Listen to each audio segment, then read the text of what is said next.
Hello everyone. So this is going to be a review of Halo Flashpoint. Now this is an initial review, this isn't an in-depth review, this isn't me playing professionally, this is just me playing a couple of test games with my friend. So let's get into components and terrain. Out of the box, I do think you get a good amount of different parts in terms of the different heights of terrain, the different kinds of terrain your Spartans or whatever your character is can play on. And I do think it's a good variety of terrain overall.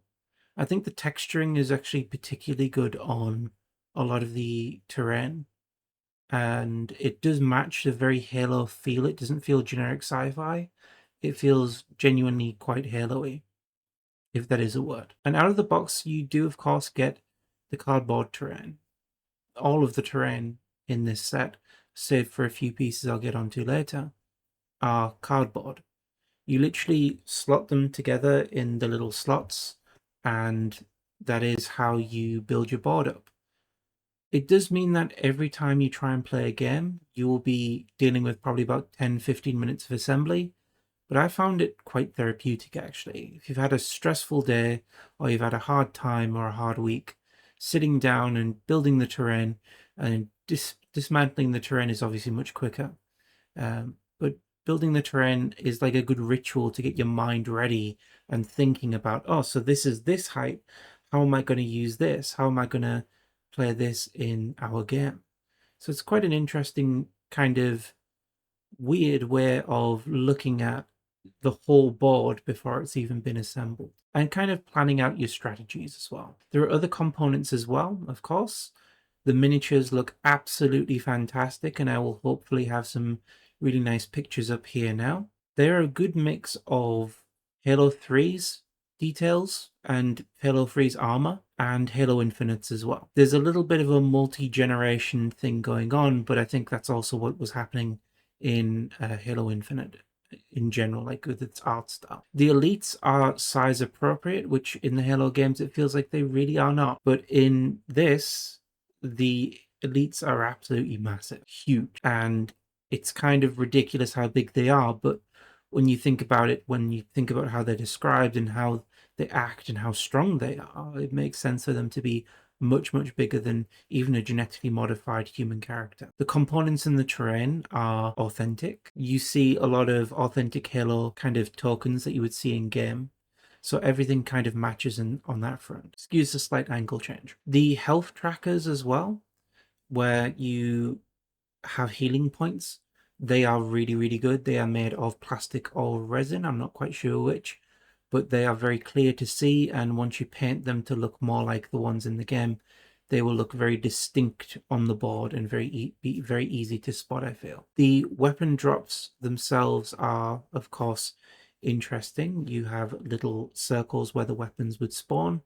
This represents the tokens that spawn in Forge mode, I think, where you're able to place specific weapons seeded with specific spawns and items that would actually spawn in the game. And the card quality is actually really good.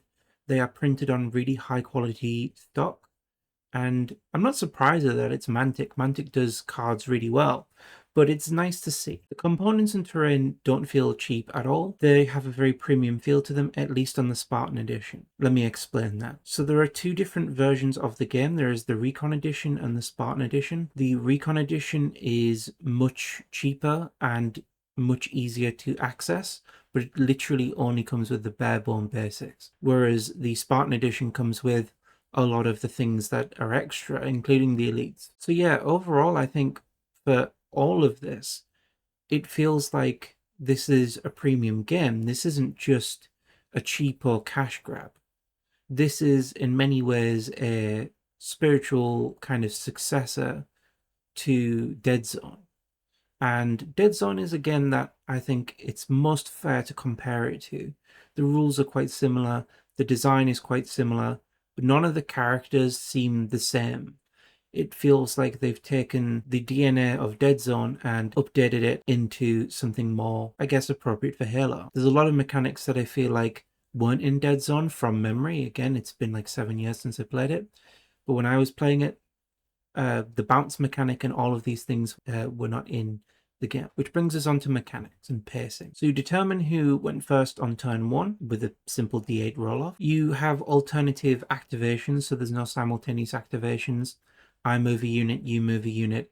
Extra models activate at the end, so any models that were not activated on either side get their chance to activate. They're not skipped. You have command dice, which set the tone of the game really well and give the game a evolving arena kind of feel. So when you roll your command dice, you can either get a free action, or you can have say for example you have free shooting or a free physical combat, special action, or an extra just straight up activation.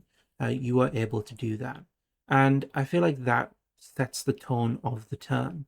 And that was a really useful thing to kind of help indecisive or newer players decide what they should be doing by kind of giving them options of what they can do extra on top of their original activation. The combat here is actually really, really fun, and it feels like an active struggle against an enemy where the enemy actually resists. Gameplay and mechanics are a little bit different. There is no Overwatch. It prevents static 40k style death spirals, as I'll call it, and keeps units moving constantly. What I mean by this is in 40k, you can do an action and your enemy has Overwatch. Well, this triggers a turn of events that means that you're kind of going back and forth repeatedly until you've forgotten the whole other part of the game that was going on. That happens a lot in a lot of war games, and it doesn't happen in this at all. You exchange blows at the rate of an activation. The rules are simple enough for anyone who's 14 plus, I think, to pick up. And I think that's the age rating on the board as well. The game pacing is fast and exciting without feeling overwhelming. The real appeal of Halo for many is the Halo-ish feel, and that is what we'll get on to next. But overall, I think the mechanics are perfect. Any more spice, shall we say, and it would be too much.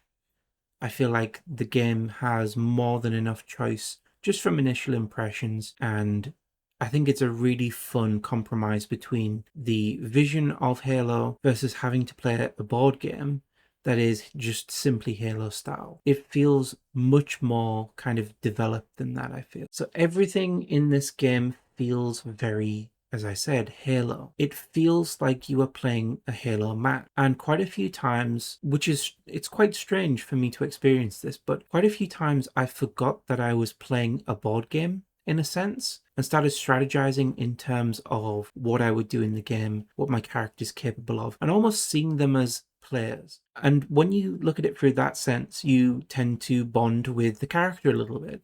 You are sad when they are defeated, you are happy when they succeed, and you want to make sure that they are doing the best. So it kind of incentivizes you in a way to try and make sure that you are actually pushing forward, getting the objective, and doing the things that you want to do. I didn't do any of that, but I'll talk about that in a bit. So putting it all together, how does it feel to play this game?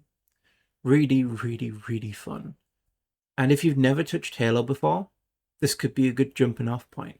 If you've never touched a war game before, yeah, it could be a pretty good jumping off point. Much easier to get into than something like 40k or any of those other kinds of games. There's a lot less units to think about and a lot less things to move. So I think this would be a really good intro game. We'll have a little bit of a break for a story. Now, game 1, we played without the healing on. So in other words, we just had it basically a little bit like, I think, is it Reach?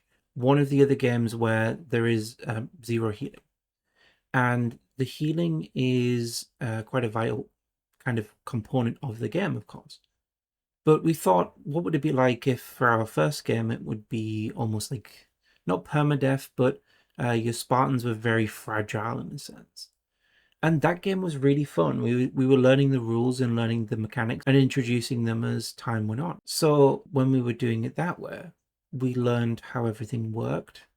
We appreciated how combat was actually kind of difficult without healing, and we tended to make more decisions that were based around what we could actually do with the health that we had. Now, in this, that means that a lot of the additional rules and the points values, we weren't playing with those.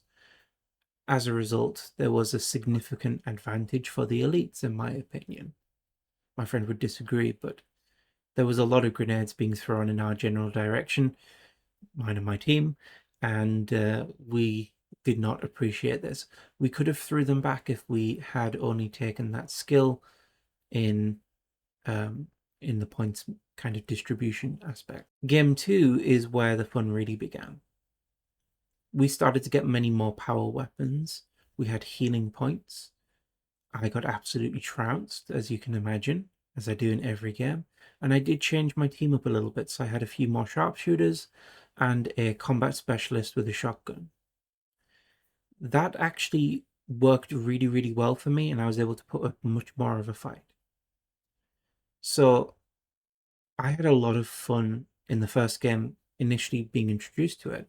But in the second game, I had much, much more fun figuring out what I was supposed to do, how I was going to do it, making it so that the objectives were harder for my friend to get. Spoiler alert, that didn't quite work out because I got some really bad rolls and we didn't do, as I say, the points totaling system. But in the future, we are going to do that. And I do have a plan for a team. Spoiler alert, Master Chief's in it. So yeah, we had a lot of fun, I think. And there was a lot of things that I recognized from muscle memory of playing other games, which is really good. And there's a lot of things that I think were completely new to this game. One of those is the bounce mechanic. I don't know if other games have it, but if you hit your enemy against the wall with a gravity hammer, they don't splat, they bounce. So that's really fun. That's like a really cool way of demonstrating the power of the weapon. So overall, do I recommend this game to everyone? I recommend this game to people who are fans of Halo, but have a particular history playing any kind of board game or any kind of tabletop game and want to get into that, of course. I wouldn't recommend this just to any old Halo fan. I would recommend this to the specific people who are probably already playing it. Get a friend like I did who wanted to trial it with me and play with somebody who is not overly competitive, maybe. But in terms of, is it a good pickup if you're already thinking about picking it up? Yeah, I would say so. I would say it's well worth picking up, and it's a very, very enjoyable game just from the little kind of part that I have played. And I would recommend anybody who wants to pick it up, who's done their research and how the mechanics work and things like that. The rulebook is available for free. Sadly, the points totaling system isn't, but there are workarounds, of course. Nothing stood out to me as bad. Nothing stood out to me as difficult. Nothing stood out to me as, I wouldn't want my friend or friends or anybody or family to play this game because of X, Y, and Z mechanic. So yeah, I would recommend it wholeheartedly. Thank you for watching.